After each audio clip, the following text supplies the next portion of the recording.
Good morning everyone, তোমরা কেমন আছো? আশা করি সবাই খুব ভালো আছো। আমিও খুব ভালো আছি। আজকে আমি ব্লগটা এখান থেকে শুরু করলাম। এখন বাজে সকাল 5:30। আজকে যেহেতু মঙ্গলবার, মঙ্গলচণ্ডী পুজো আছে আমার, তো ভাবলাম যে সকালবেলা উঠে তাড়াতাড়ি করে বাসি কাজগুলো সেরে নিই। বাড়িতে এখনও কেউ উঠেনি, আর আমি প্রথমে আজকে উঠেছি। তো যেহেতু উঠান সব কিছুই আমাকেই ঝাড় দিয়ে পরিষ্কার করতে হবে। তো এখানে না অনেক আর কি পাতাগুলো পড়ে যায়, তো সেগুলো আর কি পরিষ্কার করে নিলাম।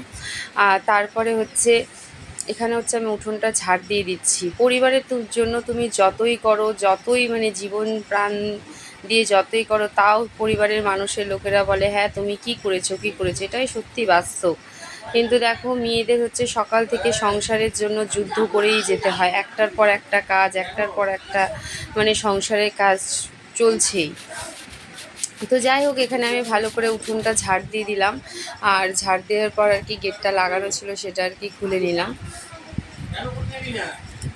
আর এখানে না আমি জল ছিটা দিয়ে দিলাম। আসলে মা থাকলে মানে গোবর জল দিয়ে আর কি মানে লেপে দিত, কিন্তু আমি তো সেটা দিতে পারি না। তো যাই হোক, এখানে আমি জল ছিটা দিয়ে দিলাম ভালো করে। তারপরে আমি উপরে চলে আসলাম গ্যাস ট্যাস সব পরিষ্কার করতে। রাতে না খুব শরীরটা খারাপ লাগছিল বলে আর কিছু করা হয়নি, ওইভাবেই সব পড়েছিল। তো উপরে আমি এই বারান্দাটা আর কি প্রতিদিনই আমাকে ঝাড় দিয়ে প্রতিদিনই মুছতে হয়। কারণ হচ্ছে আমি বাসি রান্নাঘরে না রান্নাও বসাই না, আর আমি মানে এমনি না মুছলে আমার কেমন যেন লাগে। তাই ভাবি যে রান্নাঘরটা পরিষ্কার করে প্রতিদিনই মানে মুছি আর কি। বাসি গায়ে তো রান্নাঘরে ঢুকেই না স্নান না করে।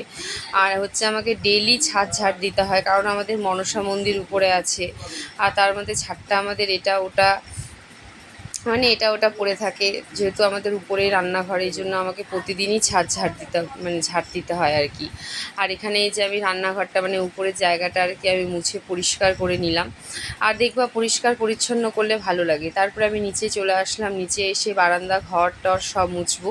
তো এটা হচ্ছে আমার ঘর, আমি মুছে নিলাম। তারপরে ঘরটর মুছে এদিকে চলে আসলাম বাসন মাজতে। অনেক বাসন জমা হয়েছিল সেই সন্ধ্যার থেকে, চায়ের কাপ থেকে শুরু করে সমস্তটা। তারপরে এখানে স্নান করে কাপড় চোপড় মেলে এদিকে আমি পুজোর ঘরে চলে আসলাম, যেহেতু মঙ্গলবার। আর মারও আজকে ডিউটি থেকে আসতে দেরি হবে। তো এখানে তুলসী পিঁড়িতে আমি জল দিয়ে এটা পরিষ্কার করে নিলাম। আর আমাদের গাছে হচ্ছে গোবিন্দ জবা অনেক ফুটেছে। নিজের গাছের বেলপাতা, আমাদের বাড়িরই বেলগাছ আছে, তো ওগুলো সব ফুল বেলপাতা পাড়িয়ে এখানে পুজো দিতে চলে আসলাম মনসা মন্দিরে। তো মনসা মন্দিরে এখানে আমি পুজো দিয়ে দিচ্ছি।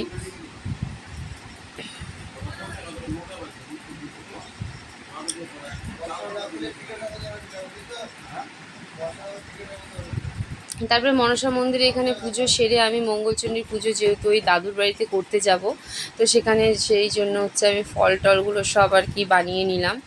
আর এখানে কলা, আঙ্গুর, তরমুজ, মৌসম্বি আর একটু সন্দেশ এনেছি, সেটা আর কি ভোগ দেবো। আর তরমুজটা কালকেও এনেছে, বেশ ভালোই এনেছে। এর আগের সপ্তাহ তরমুজ এনেছিল না, খুব খারাপ বেরিয়ে গেছিলো, তরমুজটা বেশ ভালো ছিল না।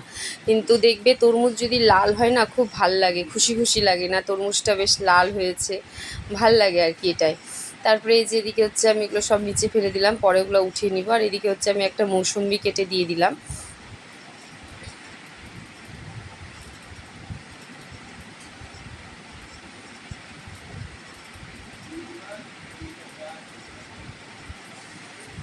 আর থালাটা না একটু ছোট হয়ে গেছে, থালাটা একটু বড় নিলে ভালো হতো আর কি। তো তার মধ্যে আর কি যে হোক গুছিয়ে নিলাম। আর এগুলো হচ্ছে বেলপাতা, হচ্ছে আমাদের বাড়িরই গাছের বেলপাতা, তো সেগুলো আর কি এখানে মানে তুলে নিচ্ছি। আর বেলপাতা ওখানে আর কি পুজোর সময় লাগে, তো মানে অঞ্জলি টঞ্জলি দিতে হয়, তো ভাবলাম যে একটু বেশি করেই পাড়িয়ে নিই। তো এই জন্য হচ্ছে বেশি করে পাড়িয়ে নিলাম। আর এখানে হচ্ছে ফুলগুলো আমি সব আলাদা আলাদা করে নিলাম, মানে সাদা ফুলও অনেকগুলো ফুটেছে, তো নিচে ঠাকুর ঘরের জন্য ফুল রেখে দিলাম। আর এদিকে হচ্ছে আমি রেডি হয়ে নিচ্ছি, যাব। আর এদিকে আমার ছেলে শুয়েছিল। তো এই যে আমি সব এখন এখানে রেডি টেডি করে নিয়ে এখন আমি বেরিয়ে যাব।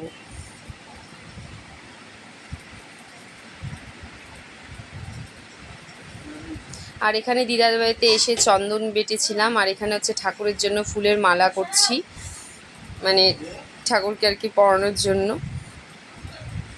আর মালাটা না খুব সুন্দর হয়েছিল ঠাকুরকে যখন পরিয়েছিল। আর এখানে সবাই হচ্ছে হাসাহাসি করছে, দাদু এখন আসেনি। আর এই যে এইমাত্র দাদু চলে এসছে, দেখো মা মঙ্গলচণ্ডীকে মালাটা পরিয়েছে, খুব সুন্দর লাগছে। আমার তো খুবই ভালো লাগছে। যাই হোক, ভগবানের হয়তো ইচ্ছে ছিল আমার হাতে মানে মালা গেঁথে আর কি পরা। তো যাই হোক, সেটা হয়তো আমি করতে পেরেছি। তো এখানে হচ্ছে দাদু এই যে পুজো করে দিচ্ছে।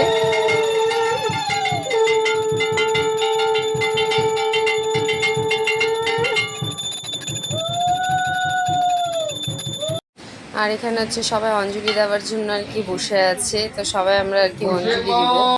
আর তারপরে পুজো টুজো হয়ে যাওয়ার পর এখানে সবাই সিঁদুর খেলে, মানে সিঁদুর খেলতে হয় আর কি, আমি এটাই দেখে এসেছি। তো যাই এখানে সবাই সবাইকে সিঁদুর পরাচ্ছে। আর এখানে বাড়িতে এসে দেখছে আমার ছেলে গোবিন্দ পূজা করছে, মানে ওর শরীরটা প্রচণ্ড খারাপ। আর এখানে পুজো টুজো করে আর কি ছোলা ভাজতেছে।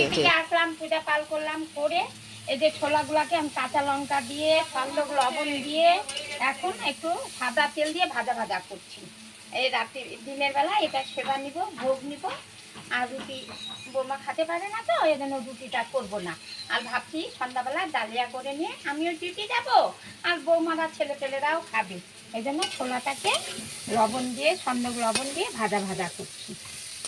আর এখানে হচ্ছে মা ছোলাটা ভেজে এখানে আমাকে খেতে দিয়ে দিল। তো এখানে খেয়ে নিয়ে হচ্ছে আমি সবজিগুলো বানিয়ে নিলাম। ভাবছিলাম রুটি করব না, যেহেতু আমি রুটি খেতে পারি না, কিন্তু মা কি খাবে, মায়েরও চিন্তা আছে। তো ভাবলাম যে মাকে বললাম তুমি আটাটা মেখে দাও, আমি রুটিটা করে দিচ্ছি। মা বলে হ্যাঁ তুমি খাবা না আমি খাবো। আমি বললাম না আমি খাবো, এক দুটো খাবো, তুমি করো। তো আমার রুটি আমি ভালোবাসি খেতে, কিন্তু এখন রুটি খেলে না খুব পেট ব্যথা করে, গ্যাস হয়ে যায়। জানি না কেন হচ্ছে এটা, কি কারণে, কিন্তু খেতে পারি না। তো যাই হোক, এখানে আমি রুটিগুলো করে নিচ্ছি। আর দেখবে রুটি যদি ফুলে না খুব ভাল লাগে। তো হচ্ছে আমি রুটিগুলো এখানে সেঁকে নিচ্ছি। আর এই যে রুটিটা বেশ ফুলতেছে, আমার খুব ভাল লাগে এরকম রুটি ফুললে। মানে রুটি যদি করি, রুটি যদি না ফুলে না খুব রাগ ওঠে, রুটি ফুললে খুব ভাল লাগে। তো এখানে মা আর আমি এখানে খেতে বসে গেলাম, ওদেরকে খাবার ঝামেলা মিটিয়ে দিয়ে। তো এখানে হচ্ছে আমি একটা রুটি নিয়েছি, মাও এখানে খেতে বসেছে, মানে মা আমাকে ছাড়া খেতে চাচ্ছে না, বলে না একসাথে বসবো। তো যাই হোক, মা আর আমি এখানে খেতে বসে গেছি। আর হচ্ছে সন্ধ্যাবেলার জন্য, মানে সন্ধ্যাবেলা আর কি বিকাল 5:30। তো এখানে আমি ডালিয়াটা আর কি বসিয়ে দিয়েছি তাড়াতাড়ি আর কি, সন্ধ্যাবেলা যেহেতু মা ডিউটি নিয়ে যাবে। তাহলে আমি আমার ভিডিওটা তাহলে এখানেই শেষ করলাম। তোমরা ভালো থেকো, সুস্থ থেকো, টাটা।